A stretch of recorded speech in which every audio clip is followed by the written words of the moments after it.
September 12, 1944, near Gearing, Nebraska. The train screeched to a halt under a sky the color of steel. Dust swirled across the platform as the doors slid open, and dozens of men in faded gray uniforms stepped down, blinking into a land they had never imagined. Corporal Franz Adler, 23, once a tank mechanic in the 16th Panzer Division, gripped the railing with one hand, his duffel in the other. He had spent 3 weeks crossing the Atlantic under armed guard, and another week crossing a continent that seemed to stretch forever. Now the guards called this Camp Scottsbluff, but to Franz, it looked like nowhere, just a horizon of wheat, sky, and silence. As the prisoners filed into line, an American sergeant leaned against a GMC-CKW truck, chewing tobacco. He looked them over, then pointed toward the open prairie. "Work detail starts at dawn. You'll be helping harvest." Franz frowned. "Harvest what?" he asked in halting English. The sergeant smirked. "Everything." The men laughed under their breath, weary, skeptical. They had seen American propaganda before, those posters of endless fields and fat cows, but they didn't believe it. How could a country at war, sending millions of men overseas, still have land to spare and crops to reap? Then, the sound came, a deep, rhythmic rumble that made Franz turn his head. Across the fields, enormous John Deere tractors rolled in formation, green hulks gleaming in the sun. Behind them, mechanized harvesters cut through golden wheat like an army of machines. The air smelled of fuel and grain, of dust and power. "Mein Gott," whispered one of the older soldiers, a former artilleryman. "Every farmer has his own tank." Franz couldn't answer. He just stared at the endless rows of machinery, at the men driving them casually, as if commanding such power were ordinary. Back home in Bavaria, his father had plowed fields with a horse and a plowshare worn thin from decades of use. Fuel had been rationed since 1939. Steel belonged to the Wehrmacht. Farmers were soldiers now, and the soil lay barren. Here, even civilians had engines that could pull a tank out of mud. That night, under the canvas roof of the barracks, Franz wrote a single line in his small notebook, one he kept hidden from the guards. "If farmers live like this, how could we ever have won?" The realization didn't come all at once. It came in sounds, the hum of engines at dawn, the distant whistle of a train carrying grain, the laughter of workers who did not fear hunger. For men who had fought in Africa, in Russia, in the ruins of Europe, this was something entirely alien. America's war machine wasn't just built in factories. It was plowing the fields right in front of them. September 20th, 1944, Scottsbluff County, Nebraska. The morning sun rose like molten copper over the plains, setting the wheat fields ablaze with light. Rows of machinery lined the edge of the fields, tractors, combines, threshers, all painted in bright greens and reds, polished and ready. The air was thick with the smell of oil and diesel, and the steady rhythm of engines filled the valley like the heartbeat of a metal giant. Corporal Franz Adler stood beside a Farmel Model H, its engine idling with a soft growl. The farmer supervising them, Mr. Walter Briggs, a man in his 40s with sunburned arms and a calm, steady demeanor, gave instructions through a translator. "You Germans know mechanics, right? Then you'll drive this one." Franz blinked. "Drive?" The translator nodded. "He says you can operate the tractor." Franz hesitated, his hands hovering over the unfamiliar controls. The levers gleamed in the sunlight, each movement smooth and responsive. This was no Panzer, no beast built for war. It was simple, efficient, elegant. When he pushed the throttle forward, the engine purred, not roared. The machine moved with ease, cutting through the field in perfect lines. He glanced toward the horizon and froze. There were hundreds of them. Farmers, not soldiers, driving machines larger than anything Germany's industry could mass produce for civilian life. International harvesters, Alice Chalmers, Fordsons, their logos stamped proudly on steel. Some pulled wagons stacked with grain. Others dragged mechanical harvesters that swallowed entire fields in an hour. It looked like an invasion, but not of soldiers. An invasion of productivity.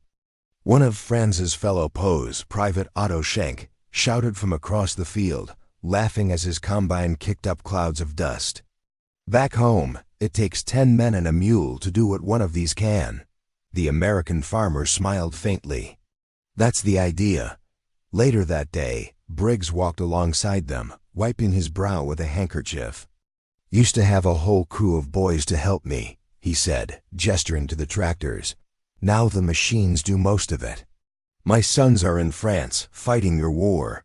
Franz looked at the man, at his calm face, his steady pace, and felt something twist in his chest. The man's sons were soldiers, but his fields never stopped. His tractors never rested. The country was at war, yet every machine here still ran. At dusk, as the last load of grain was delivered to the silos, Franz climbed onto the tractor's fender and looked out over the prairie.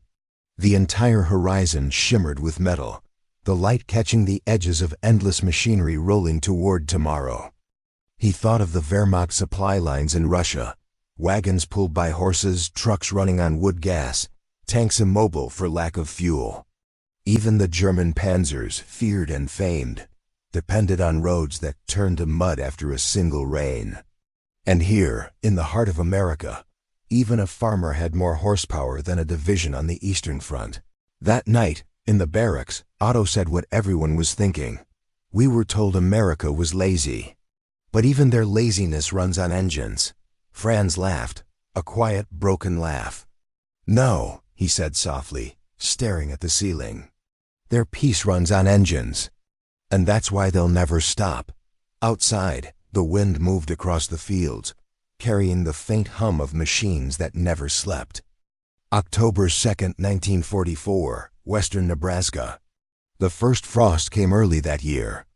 The ground sparkled under the morning light, and thin mist curled above the fields like smoke from a distant fire.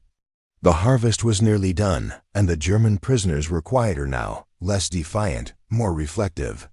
Corporal Franz Adler sat on the tailgate of a truck, warming his hands around a tin mug of coffee. The steam rose in soft swirls, and for a moment, he could almost imagine home. Then he looked up, and saw the horizon crawling with motion. Convoys, not military, but civilian. Endless lines of grain trucks, tractor trailers, and farm equipment haulers trundled down the dirt road toward the rail yard. American civilians drove them with casual precision, their tires kicking up dust that glittered in the sunlight. Men and women alike, farmers, mechanics, young boys barely 16, all working in seamless rhythm. A freight train waited on the tracks, its flatbeds already stacked with crates of wheat, corn, and barrels of oil. As each truck arrived, forklifts lifted the loads aboard. It was a ballet of logistics, an industrial heartbeat turned visible. Franz nudged Otto Schenk, who sat beside him. Do you see it? Otto squinted. See what? The system, Franz said quietly. Every man, every machine, it all connects. The tractors feed the trucks feed the trains feed the soldiers. Otto frowned, not understanding. Franz gestured with his mug. Back home, we built tanks that couldn't reach the front because there was no fuel, no tires, no spare parts. But here, he nodded toward the convoy. Even their wheat travels like an army. Just then, the foreman, Walter Briggs, walked up, his boots crunching the frost. He nodded at the train. That's feed for cattle. Half of it's going to Kansas. The rest? Europe. Franz looked up sharply. Europe? Briggs grinned. For when this damn war ends. Someone's gotta eat. It was the first time Franz felt something unfamiliar. A twinge of humility. The nation that had bombed his homeland was already planning how to feed it. By midday, the prisoners were back in the fields, repairing fences and refueling tractors. Franz took a moment to run his fingers across the smooth hood of a John Deere Model A, its paint warm from the sun. On the side was a small stamped plate, made in Waterloo, Iowa. He thought of Germany's factories, dark, shattered, buried under rubble. He remembered the endless shortages, the blackouts, the propaganda that claimed the Reich had more machines than any nation on Earth. But standing here, surrounded by an army of tractors, he realized the truth. "We built weapons," he whispered. "They built power." Later that week, the Americans showed the POWs the radio room at the local depot, a gesture of trust. Inside, signals crackled over the speakers. Reports from Europe, updates from Patton's drive across France. The Allies were advancing faster than anyone expected, fueled by a constant flood of supplies, much of it from small towns like this one. One of the guards turned the dial and smirked. "Funny thing," he said. "There's a tractor for every 20 people in this country. More machines than soldiers." Franz froze, doing the math in his head. Back home, the Wehrmacht barely had enough transport for its divisions. Here, even farmers outnumbered his army in horsepower. When the radio clicked off, the room fell silent. Outside, the wind rolled across the plains, carrying the hum of engines, not of war, but of production, of motion, of unstoppable purpose. Franz looked out the window, eyes unfocused. "We never stood a chance," he said softly. Otto nodded, his voice barely a whisper. "No, we fought men. But what defeated us was their machines." The two men sat in silence as the sun dipped behind the silos, the world outside glowing with the fire of progress. And somewhere in that endless American horizon, the war had already been decided, not by guns, but by gears.